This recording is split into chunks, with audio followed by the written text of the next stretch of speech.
Kanina, napadaan ako sa channel ng isa nating kasamang vlogger, no, si Takero. At nakita ko nga doon mga kaibigan, no, yung kinontent niya, pinalabas niya yung tungkol doon sa interview ni Aimee, no, dito sa SMNI. At yung mga kaibigan, no, nakakalungkot isipin kasi itong si Aimee ay sinisiraan na naman niya ang administrasyon ng kanyang kapatid, no? At sinasabi po niya na tinanggalan daw ng budget yung mga dating proyekto daw no ni dating Pangulong Duterte ay tinanggalan daw ng budget yung mga proyekto, mga zero pa yung sinasabi no. So dito mga kaibigan, babasagin natin ang fake news no ni Super Tae. Sabi nga, super tae yan, hindi super ate. So, babasagin natin yung fake news, no? At gagamitin po natin, mga kaibigan, yung mismong documents ng Department of Budget, no? At, bear with me, mga kaibigan, na. So, una muna, pakinggan muna natin ng kaunti, yung para meron po kayong idea no kung ano po yung ating sinasabi dito. Pakinggan po natin ng konti yung vlog po ng aking isa sa kaibigang vlogger no si Takero. Okay. Para may idea kayo kung ano ba yung sinasabi niya. Yung sinasabi ko ngayon. Dali.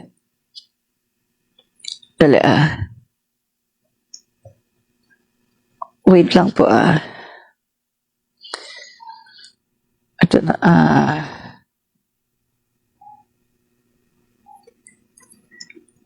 ito. Yan. Pinamagatan po niyang Aimee sinisiraan ang kapatid na walang infrastructure project no. So atin po itong ayan ba? Atin po itong i-debunk yung mga sinasabi dito ni Aimee, no? Okay. Ito po si Takero, no? Si Aimee Marcos po kasi nagsalita, meron siyang interview. So sabi ni Aimee Marcos ito ang nagtanong pa sa kanya SMNI pa talaga.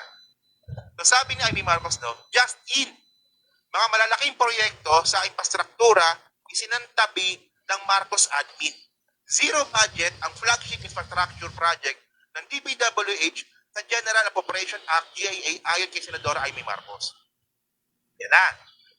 Simula na yung pamumulitika ni Aimee Marcos ngayon.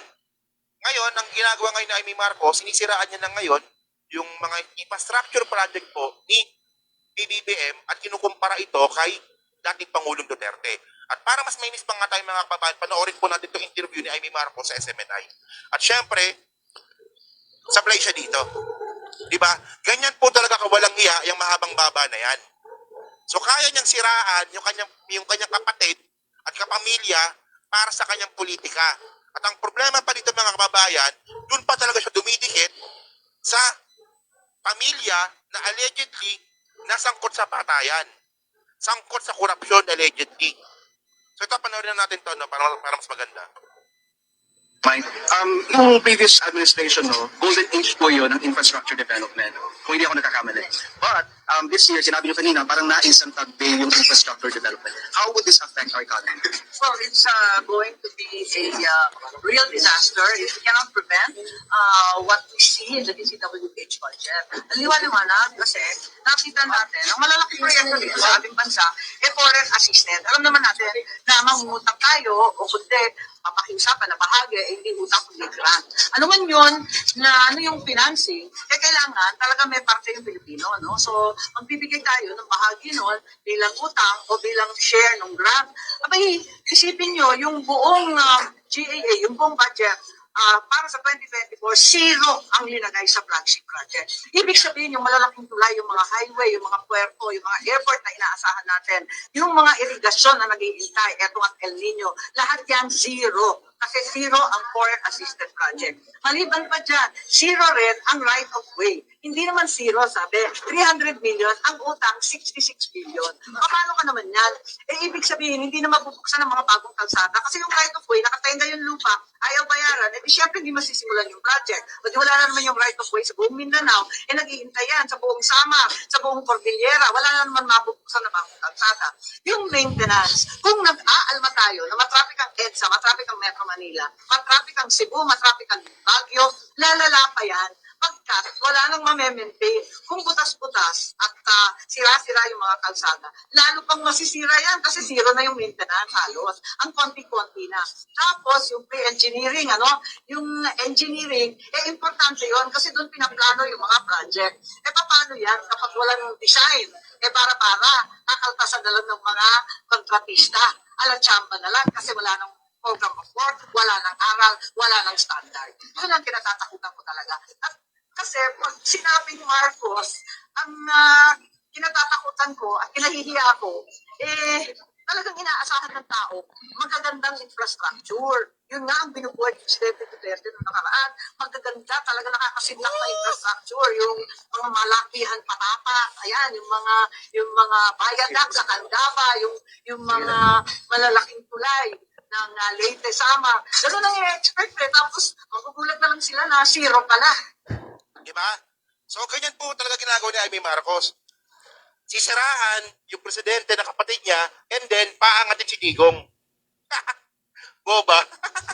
So, ito mga kababayan, nakatanga ni Amy Marcos. Unang-una mga kababayan. So, ang sabi kasi nila, golden age of infrastructure daw po nung panahon nga daw po ni Digong. At ayun din po yung paniniwala ni Amy Marcos. Pero mga kababayan, kung titignan po natin, ito, sabi dito, NEDA. Na balita ito noong 2021. NEDA, 18 of 112 build projects done by time Duterte God. So sa 112 po na pinagmalaki at binida ni Digong, 18 lang po yung natapos. 18 lang po yung natapos. Yan, so mga kaibigan, so magsi-second demotion na ako kay Takero. Kasi sabi ko, ano nga natin to, i-debunk nga natin itong mga pagsisinungaling ni Amy, no? Sabi niya, 0-0 daw yung budget, no, mga kaibigan. So parang sinabi na rin niya na 0-0 yung budget ng DPWH, no? Na parang wala talaga, no? Unang-una mga kaibigan, dito nga lang sa amin sa Cavite, no? Pag nagra-round ka sa mga Cavite, dito sa Cavite, makikita mo daming ginagawang infrastructure, mga kaibigan, no? At makikita mo yung kahit nga yung LRT1, no, dito sa may bandang Cavite, talagang 'di ba? Kailan ba 'yon nung nitong buwan lang yata na nag-testing, 'di ba? So, makikita mo pag umikot ka dito sa buong Cavite, dito lang sa amin, talagang ongoing yung mga infra project ng ating pangulo, no? So, Cavite pa lang 'to. Then wala pa yung sa ibang lugar, no? So, kita natin saan ba kinukuha ni Amy yung kanyang mga pinagsasabi na paninira, no? Halatang-halatang paninira sa Marcos administration at pag-angat sa Duterte administration. Na kung titingnan natin mga kaibigan, ang sabi nga dito, no?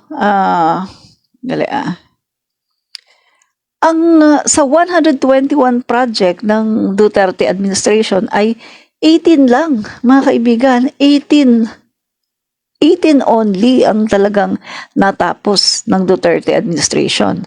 Na lumalabas, mga kaibigan, na yung mga infra projects noon na sinasabi ni Duterte na gagawin, no, ay isinama nila ito doon sa kanilang mga advertisement, doon sa kanilang pagpapapogi, doon sa kanilang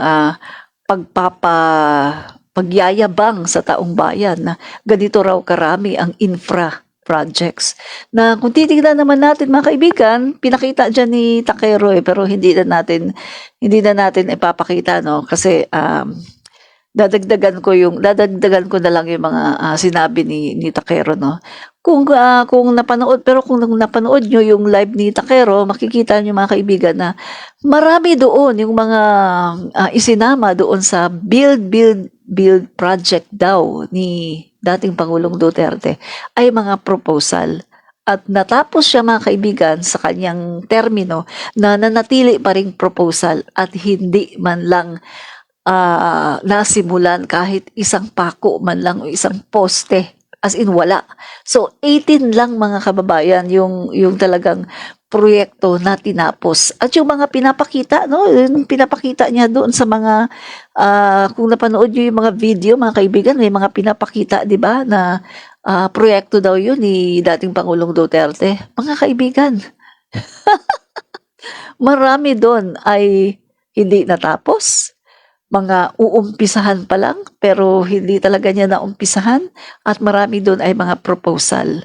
So marami doon mga kaibigan, mga drawing lang. No? Mga drawing lang ang naipakita. Hindi talaga siya natapos. 18 lang mga kaibigan ang talagang natapos ni Duterte. No? So, kung titignan natin, itong si Amy, talagang nagfe-fake news siya mga kaibigan. No?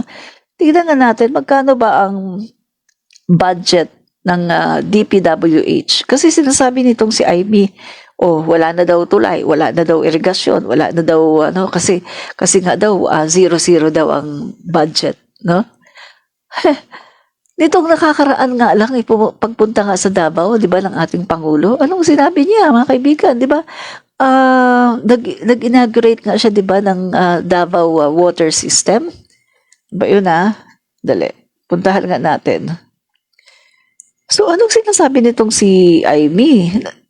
Hindi natin malaman kung ano na ba ang nangyayari kay Amy. Dala ba ito ng katandaan niya at parang iba na yata talaga ang kanyang ngayon, ang kanyang isip, no? Parang hindi ko maintindihan eh.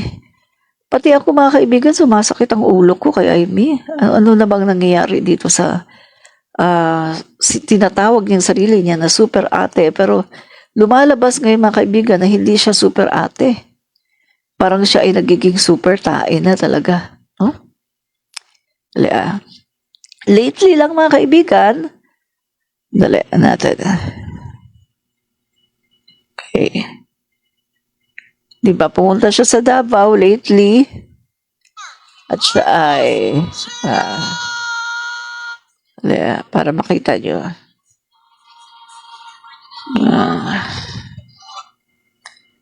Yung ginawa ng ating Pangulo. Nagpunta siya sa Davao. Davao. Ito. Nagpunta siya sa Davao doon, mga kaibigan, noong February 7 at pinasinayaan niya ang Davao City Buck Water Supply Project at pagkatapos ay pinangunahan ang pagbibigay sa mga Davaoenyong magsasaka. So, yan mga kaibigan, no, hindi ko na no. Tapos kasabay noon, nagsimula ng Davao Public Transport Modernization Project, no?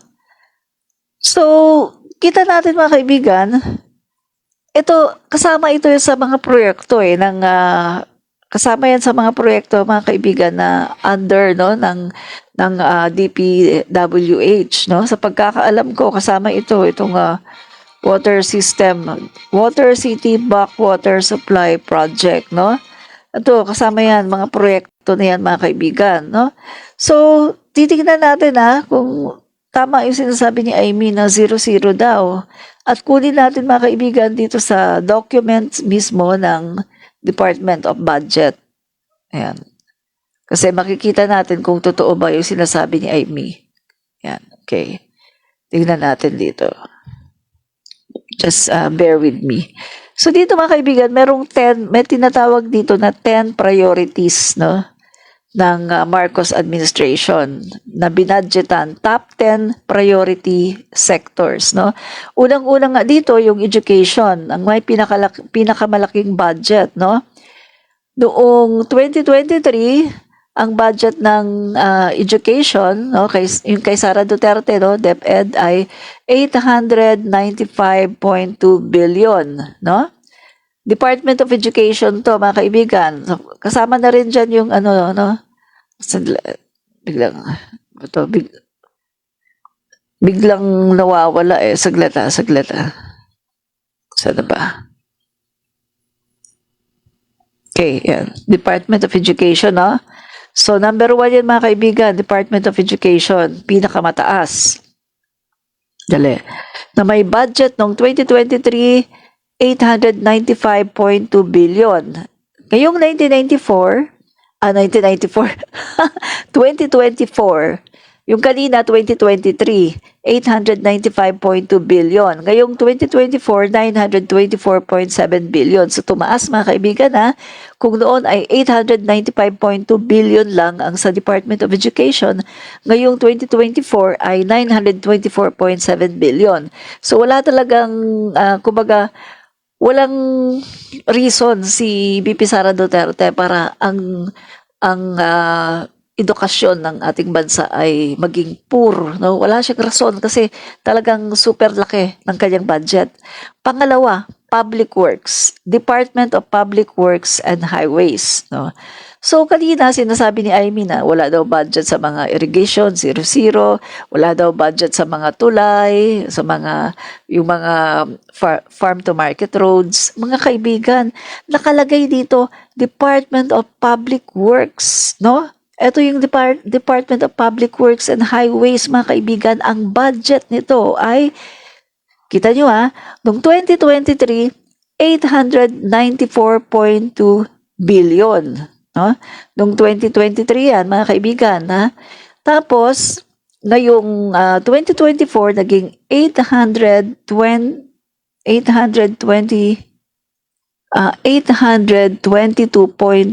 billion, no? So, nung 2023, 894.2 billion. So, parang bumaba ng konti, no? Ngayong 2024, naging 822.2 billion. Bumaba ng katiting. Katiting na katiting lang, mga kaibigan. So, bakit hindi pa rin magsasuffer yung mga proyekto ni PBBM? Bakit hindi? Kasi mga kaibigan, ginagamit na ngayon, ina-exhaust na ngayon ng ating Pangulo yung private sectors, no? Katulad na lang ng proyekto ngayon ng ating Pangulo, no? At ni F. Elisa diyan sa Pasig Esplanade. Napakalaki niyan, mga kaibigan.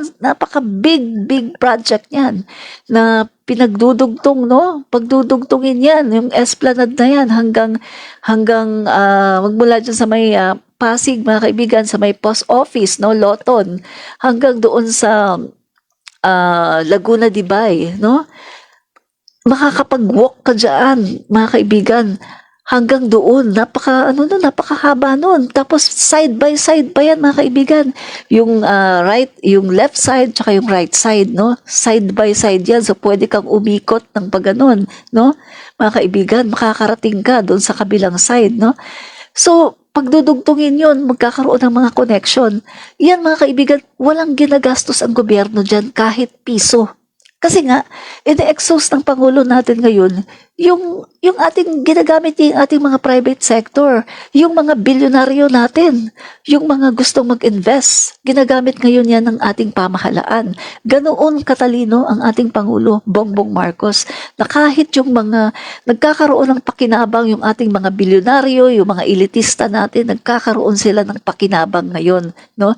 Sila ngayon ay nagpupondo sa mga ilang proyekto ng ating gobyerno na hindi na kailangang maglabas ang ating gobyerno ng pera kahit piso, no? Walang ilalabas kasi private sector ang namumuhunan dito, mga kaibigan. So ganyan yung ginagawa. Kaya kahit na nabawasan ng katiting na katiting, no? Kasi nung 2023, 894.2 billion ang budget ng Public Works and Highways, ngayon ay 822.2 billion.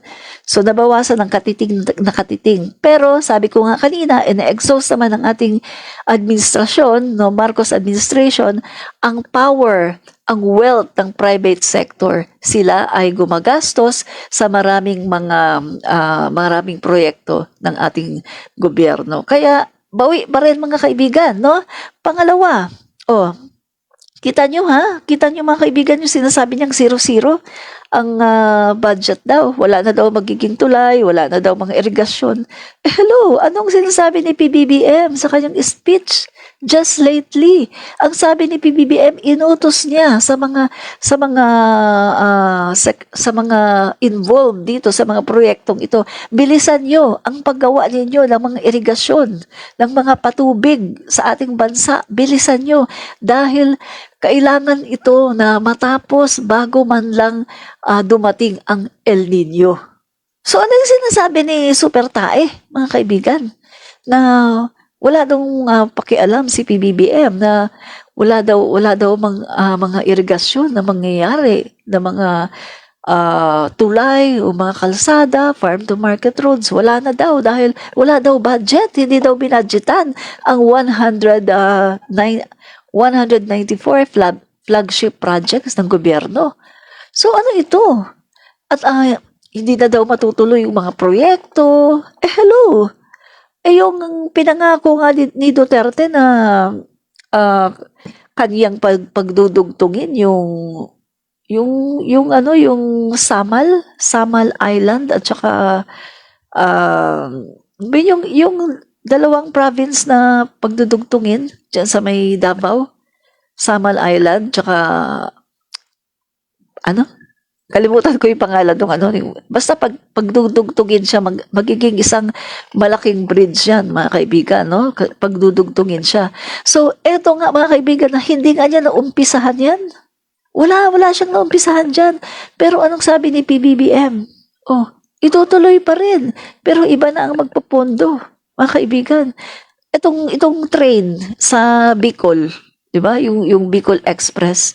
Wala na rin magpapondo dyan kasi yung China, mga kaibigan, alam nyo naman, hindi naman talaga magandang kausap ang China, di ba? Pero sila mga sinasabi, nagko-commit sila sa mga build project ni Pangulong Duterte, no?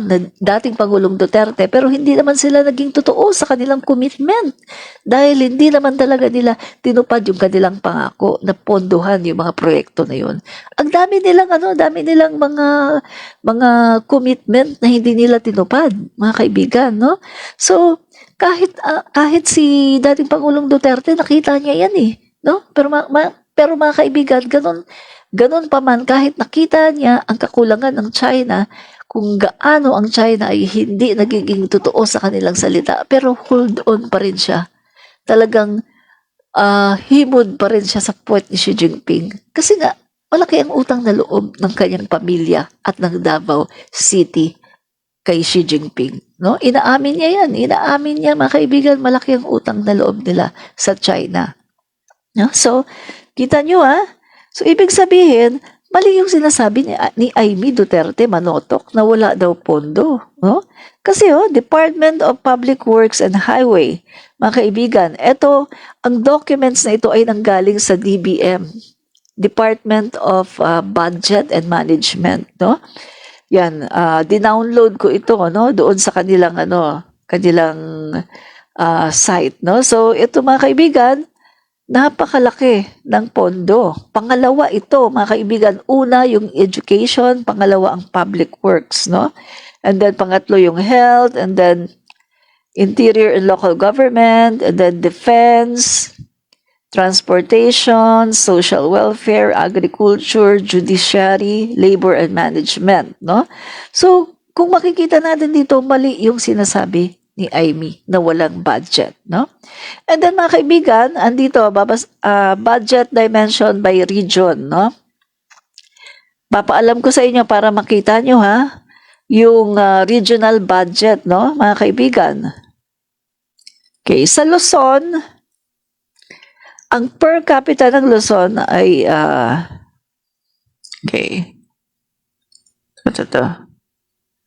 Ito ang budget ng Luzon, mga kaibigan, 1.342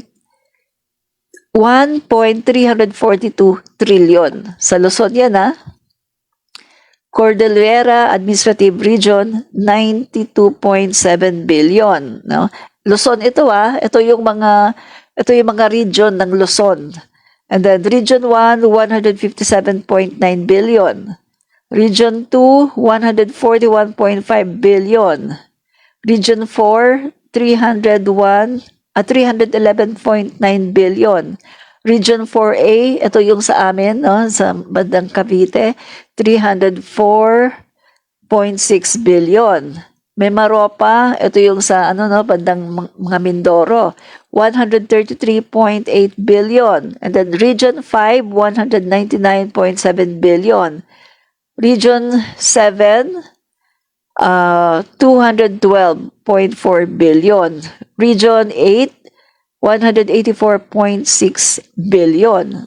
So mga kaibigan, ang Luzon, ang pinakamalaking isla, ha? Luzon, Visayas, Mindanao. Luzon po ang pinakamalaking isla. May mga nakita akong DD vlogger, ang sabi Mindanao daw. Hindi po. Ang Luzon po ang pinakamalaking isla na merong 105 ano ba yun basta pinakamalaki, i-search nyo lang ngayon, no? I-search nyo ngayon. Nakalimutan ko yung eksaktong ano eh. Pero i-search nyo sa Google, makikita nyo, ang Luzon po ang may pinakamalaking land area. Pinakamalaki po yan. Ang pangalawa ay ang Mindanao at ang pangatlo ay ang Visayas, no? So mali po yung nagsabing vlogger na didishit ha, na Luzon daw, Mindanao daw yung pinakamalaki. Hindi po, ang pinakamalaki pong isla ng Pilipinas ay ang Luzon, no? So, kita nyo, dahil sa ang Luzon ang pinakamalaki, syempre, pinakamalaki rin po ang kanyang budget, no? Okay. Ang pong pangalawa po na malaking budget ay ang Mindanao. Dali. Ba yan, nawawala naman eh. Dali. Mindanao po, no? Dali. Ito. So ulitin ko ang budget po ng Luzon ay 1.342 trillion. Yan. Sa Mindanao naman po ay 829.2 billion. No? So yan po ang pumapangal sandali. Ang pangalawa pala sa malaki mga kaibigan ay National Capital Region at ang pangatlo sa pinakamalaki ang Mindanao at ang pinaka masasabi nating maliit ay ang sa Visayas, no? So, tingnan natin. Bakit naman nawawala? Ba to? Dali Kakainis naman nawawala. Okay.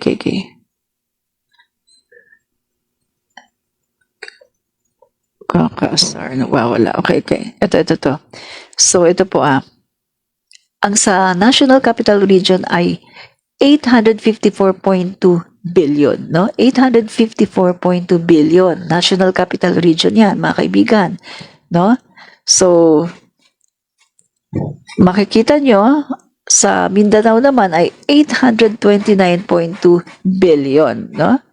So, sa Region 9, 132.0 billion. Region 10, 164.5 billion. And sa Region 11, 157.5 billion. Ang kakainis naman tong ano na to. Nawawala siya pag ano. Dapat i-download ko na. Naku, ang pusa. Yan. So, ano to, mga kaibigan, ang ibig ko lang sabihin dito ay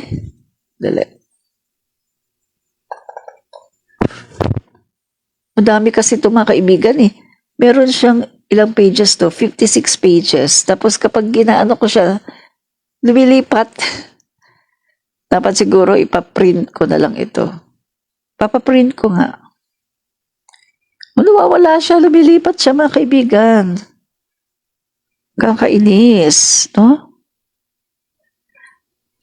So, andito po siya lahat sa dokumento na to ng Department of Management, Department of Budget, no, DBM. So, andito po siya lahat mga kaibigan. Nahirapan lang akong tumingin kasi umaano siya eh. Pag ini-scroll ko siya, lumilipat siya, mga kaibigan, no? Siguro dapat ipaprint ko muna ito. So, andito lahat to.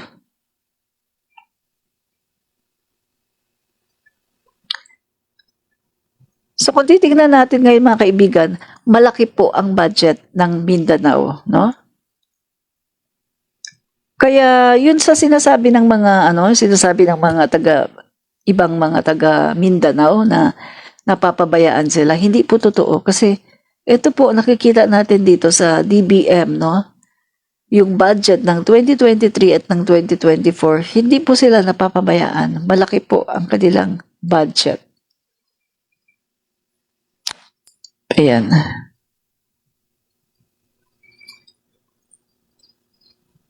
Okay, ito. Huwag ka nang mawawala. Nakakainis ka naman. Yan. Yan, okay.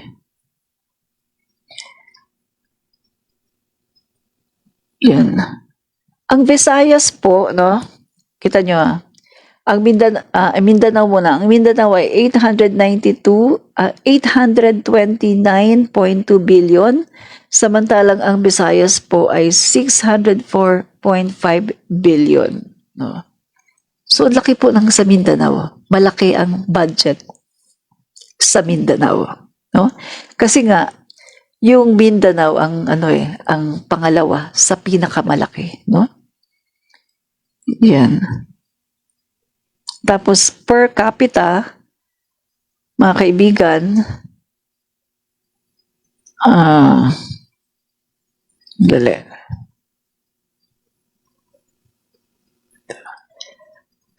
National Capital Region 854.2 billion. Per capita 59,330.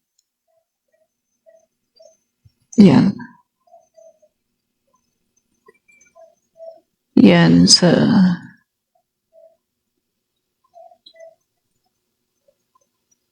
So, ibig sabihin po, hindi naman napapabayaan ng Mindanao kasi malaki yung budget niya eh.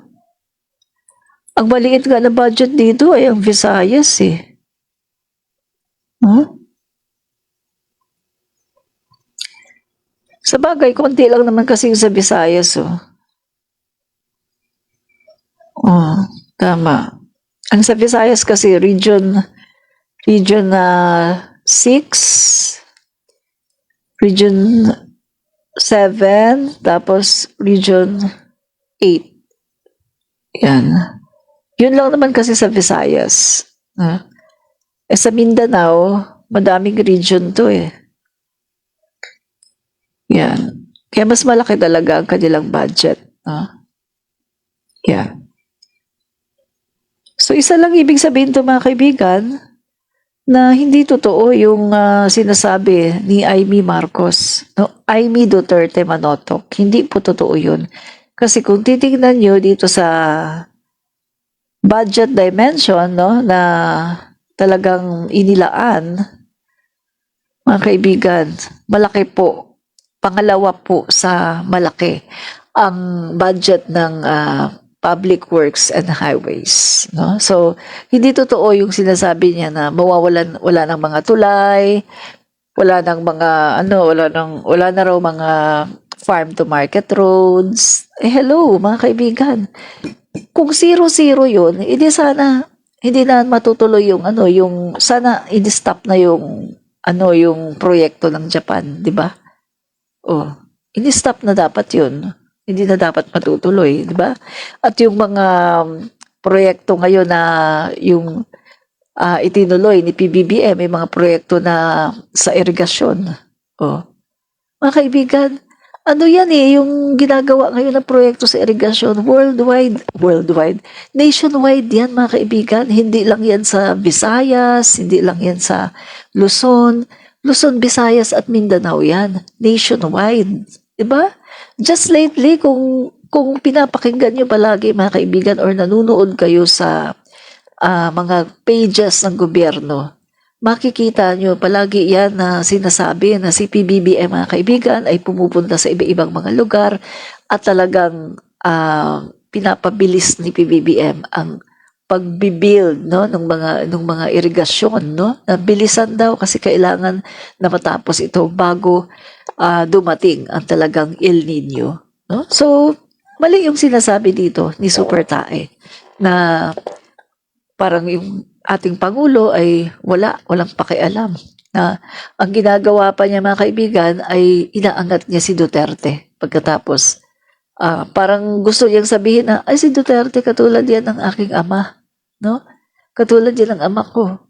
Pero si PBBM ay kanyang malinaw na sinisiraan. So anong klaseng kapatid ito, mga kaibigan?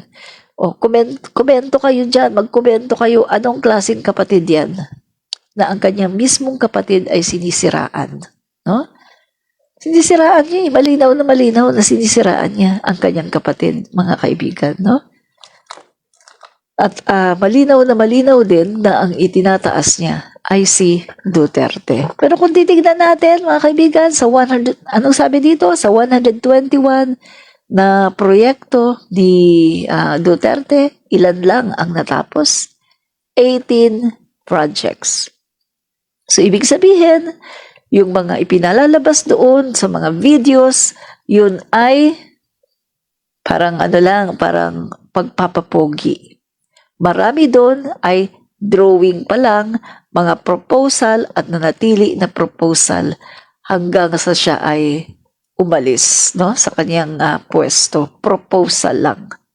At marami doon, mga kaibigan, ang ating Pangulong Bongbong Marcos na talaga ang talagang nag-umpisa.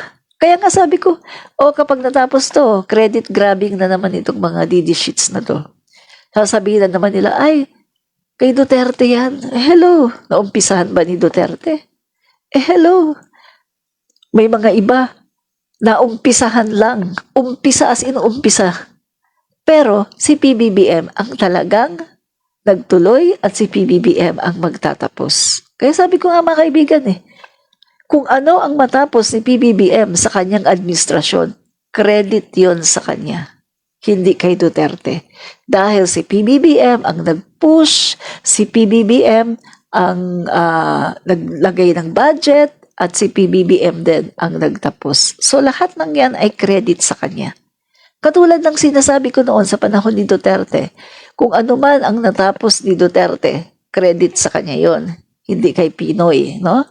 Kahit na si Pinoy ang nagpaumpisa, kay Duterte yon kasi siya ang nagtuloy at siya din ang nagtapos. So, kanya yon. Merong part si Pinoy pero ang credit talaga doon kay Duterte, no?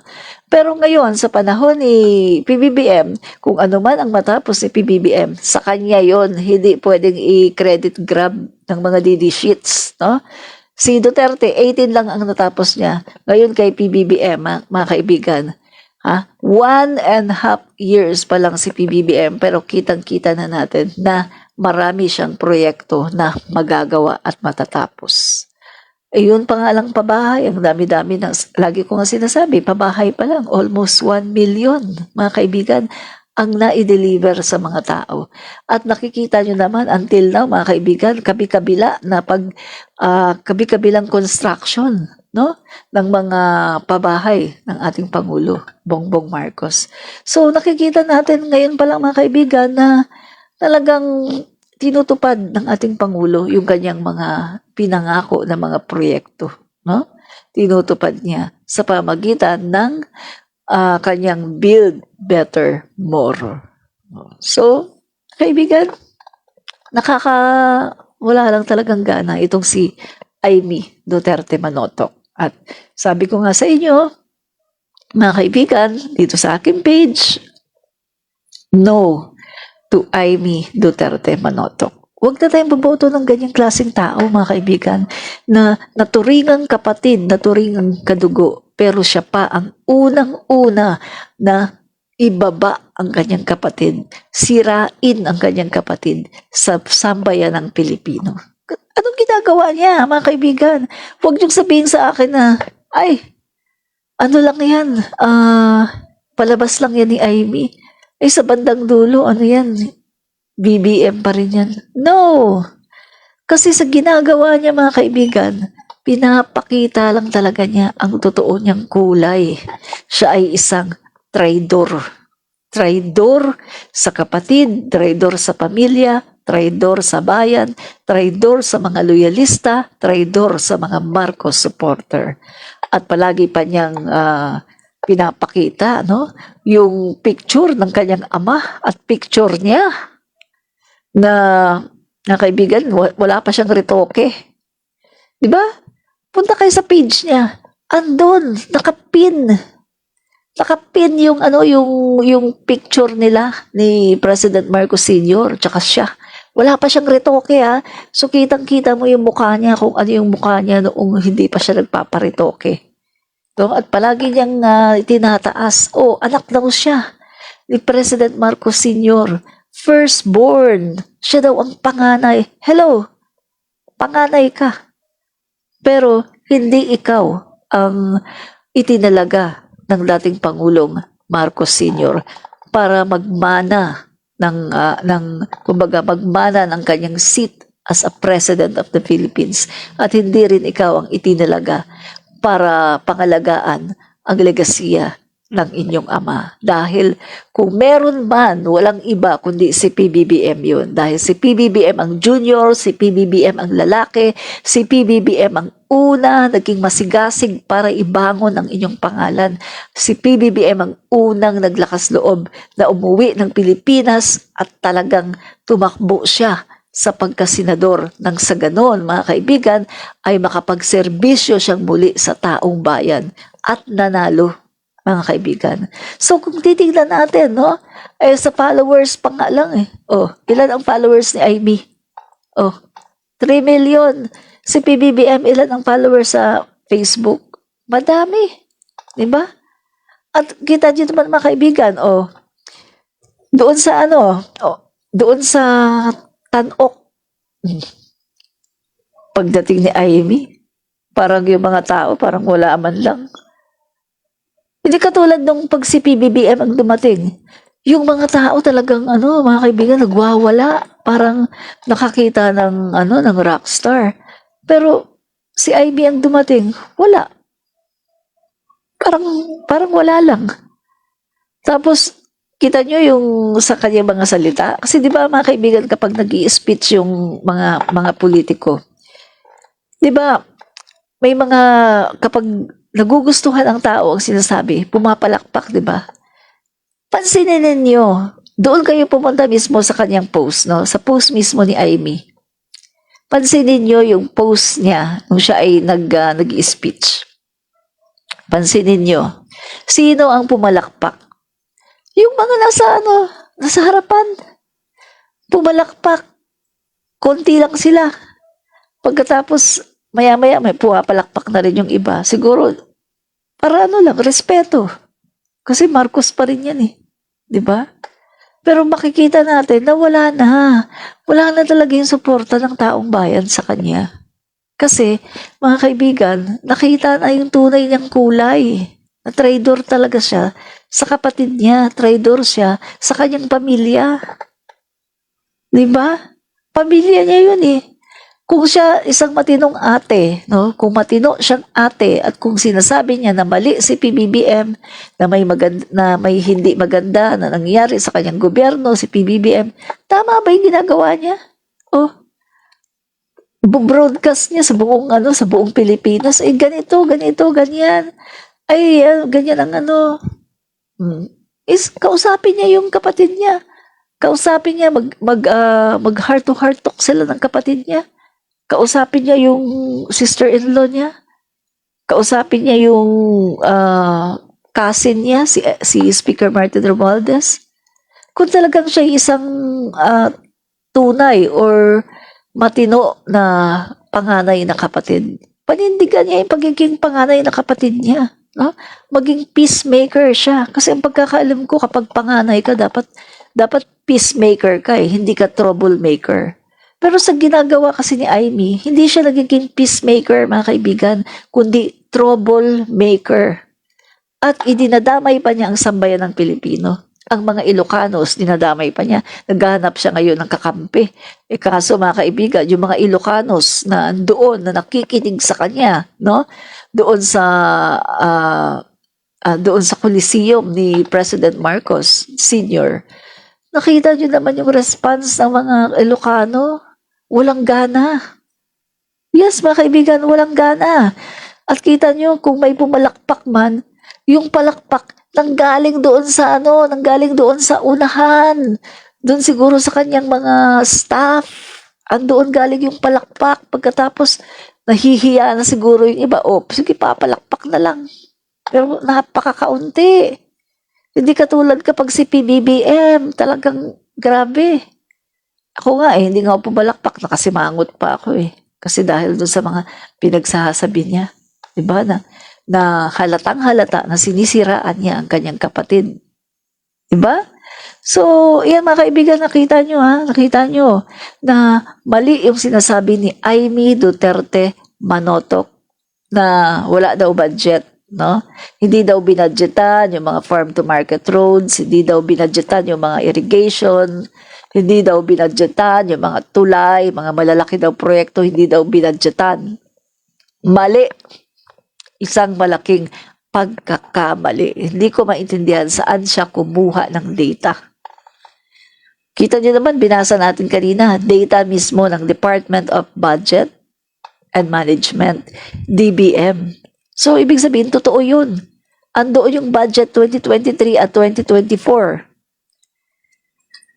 Siguro mga kaibigan, iano ko yun, i-download ko yun, no?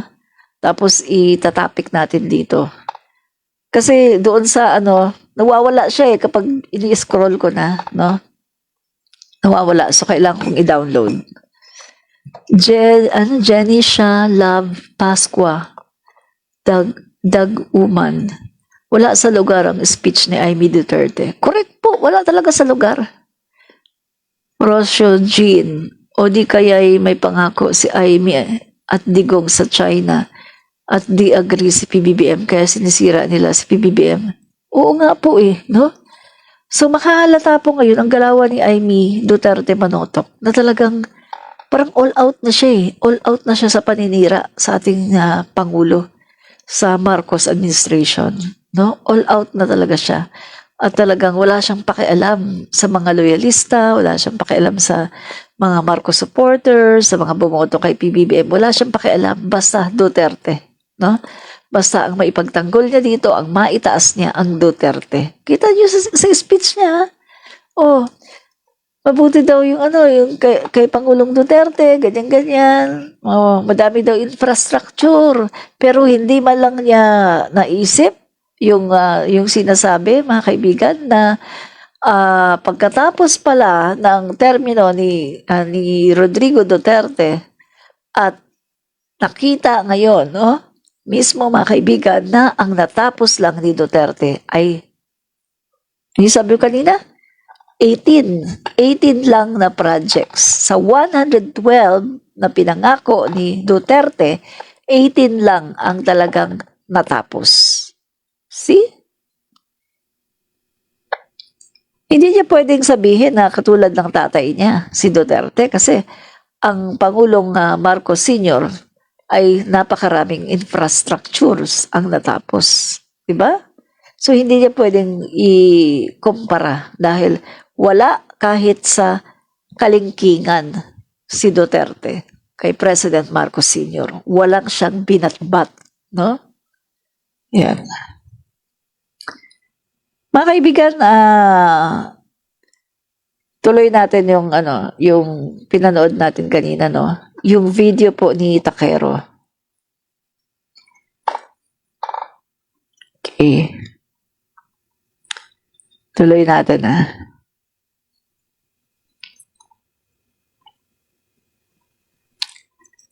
okay.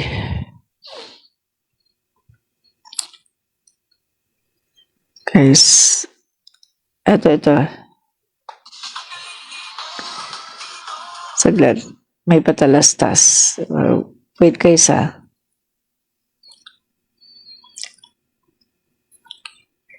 Kasi Kasi mali yung sinasabi ni ano eh. 18 lang po yung natapos. Ah. Kasi ngayon, mga kababayan, ang ginawa kasi ni Duterte, inuna niya yung mga... Sandali, basahin mo na natin na. NEDA. Ito po yung sabi ng NEDA. 18 of 112 build projects done by time. Duterte gone. No? So, yun lang mga kaibigan. 18 of 112 build projects done by time. Duterte gone. No? Nung wala na si Pangulong Duterte, kanilang inassess ilan ang natapos, no? Ilan ba ang natapos na project? At lumalabas na 18 lang po ang talagang natapos. No? So tuloy po natin si Takero. Structure sa Metro Manila na malalaki para mapakita na mayroong ginawang madami. Pero yung mga maliliit, hindi pa po nasimulan at yung iba proposal pa lang pero sinama na nila sa build. Kaya nga sinasabi ko nga dito mga kababayan, yung build nga po ni Duterte na yan, isa lang po itong malaking advertisement.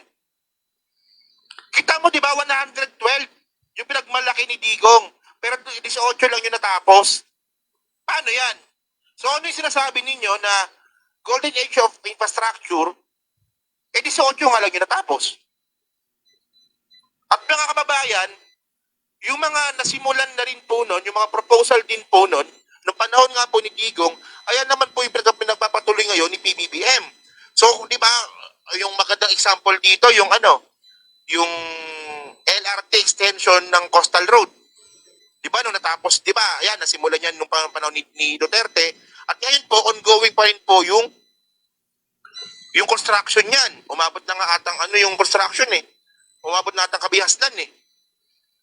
Pero in short mga kababayan, yung build nga po ni Duterte, isa lang po itong, para sa akin, just normal.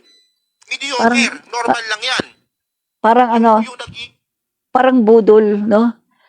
Parang pong budol kasi pinapakita po mga kaibigan, lalong-lalo na doon sa kanilang, nung nawala na si Duterte, meron silang salamat tatay, no? Meron silang ganun yung salamat PRRD.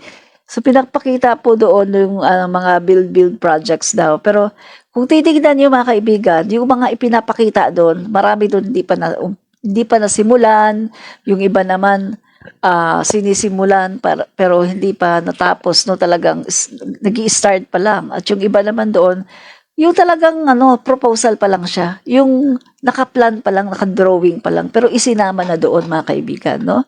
So kung titignan natin, parang budol ang nangyari, no? Tama naman si Takero ang parang inuna ni Duterte yung sa Metro Manila, no? Kasi ito yung ito yung tinatawag na parang pintuan, no? Pintuan ng Pilipinas. Itong Metro Manila, no? Particularly sa Manila kasi syempre pagpasok ng mga turista, dito yan sila nauuna, no? Maglaland sila sa Manila International Airport. So, dito kaagad sila, nakikita agad nila yung mga infrastructures. Pero kung titignan natin yung mga infrastructure sa iba-ibang mga panig ng Pilipinas, mga kaibigan, lalo na yung mga malalaki, mga malalaking infra, hindi pa naman talaga naumpisahan. No? At sabi ko nga sa inyo, yung tatlong pinakamalalaki na mga infrastructure, mga kaibigan, sa panahon ni Duterte na pinangako din niya, ay hindi rin nag-materialize, hindi pa rin naumpisahan. Katulad na lang ng pagkoconnect ng Davao City and Samal Island, mga kaibigan. So, kita nyo, maraming hindi naumpisahan. Pero, isinama na yan nila, di ba? Doon sa video, nung pasasalamat nila, isinama na nila yan.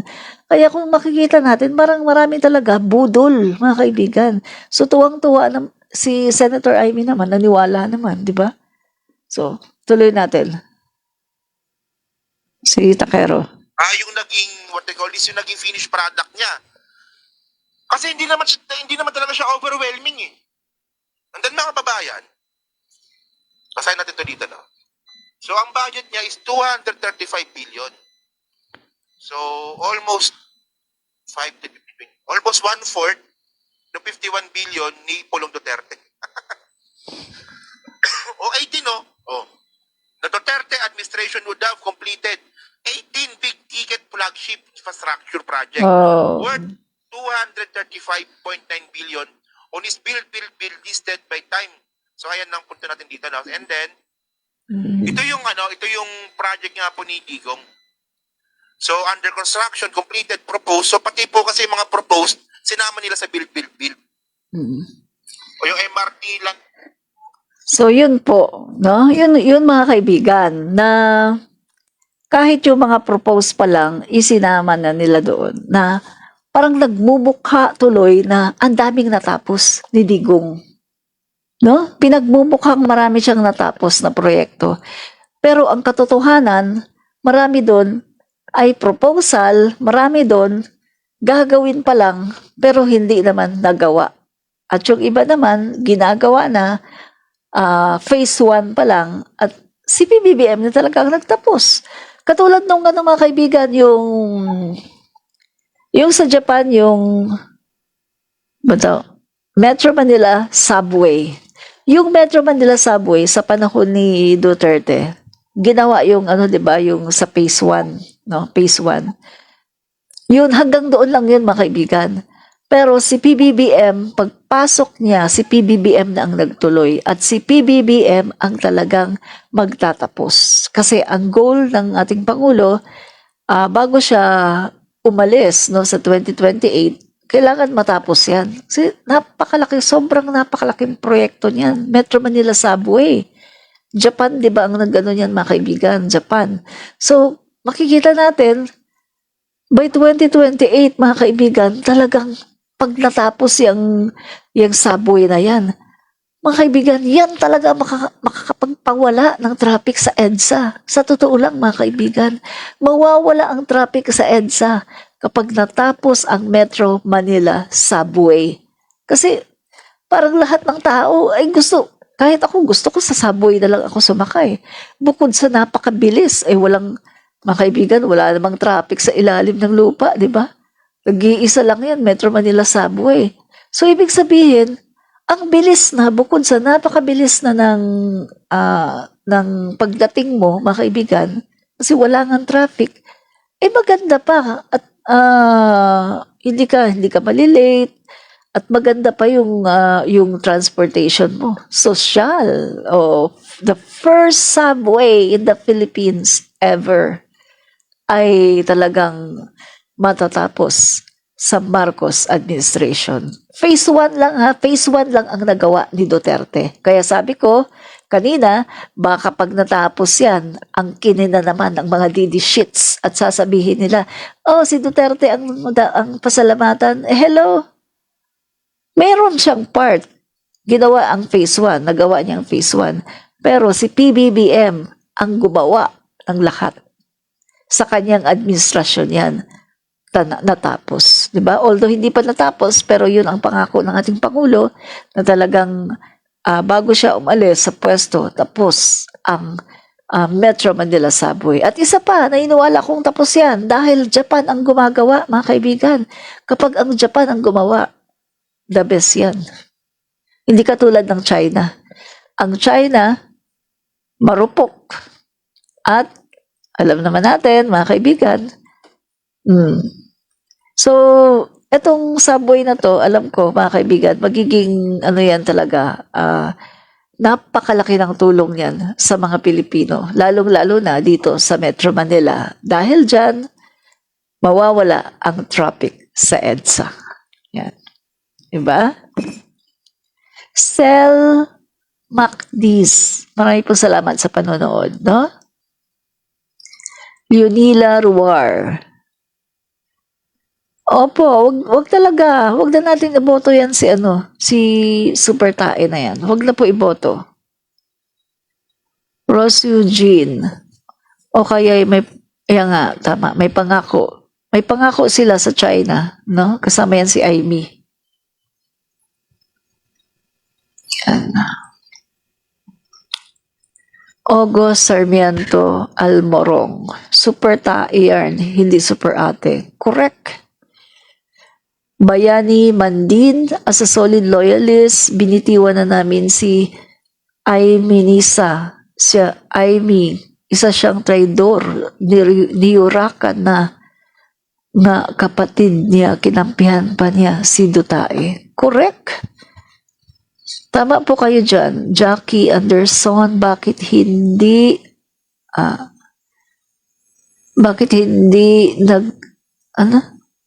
nagtawa noon si Digong ang presidente? Bakit hindi siya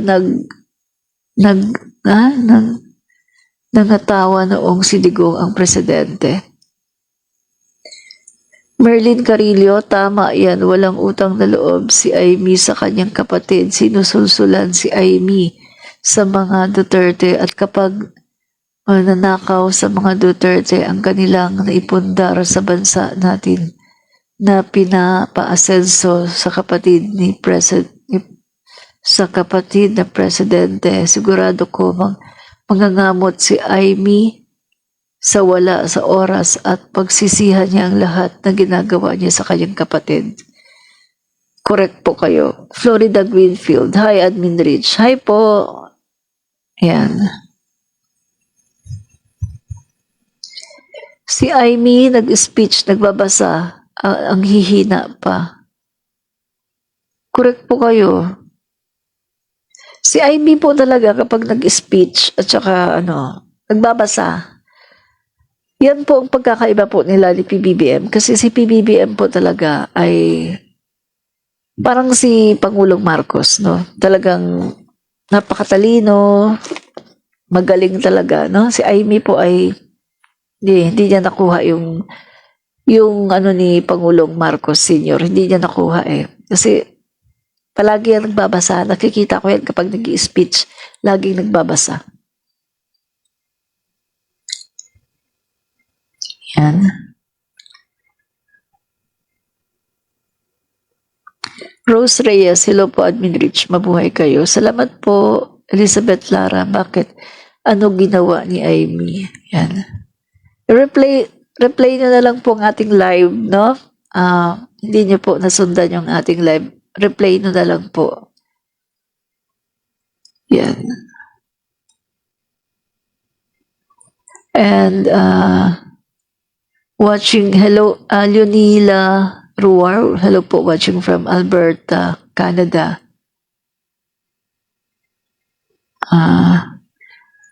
Opo, wag na nating iboto si Aimee Duterte Manotok.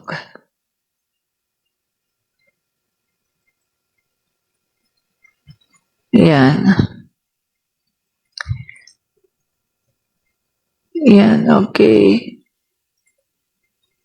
Okay po mga guys, maraming po salamat ulit mga guys at salamat po sa nagbigay ng stars. Sandali, sino ba yung nagbigay ng stars? Hindi ko yata nasundan Hindi siya nag-appear dito. Hindi ko nasundan. Sino po yung nagbigay ng stars?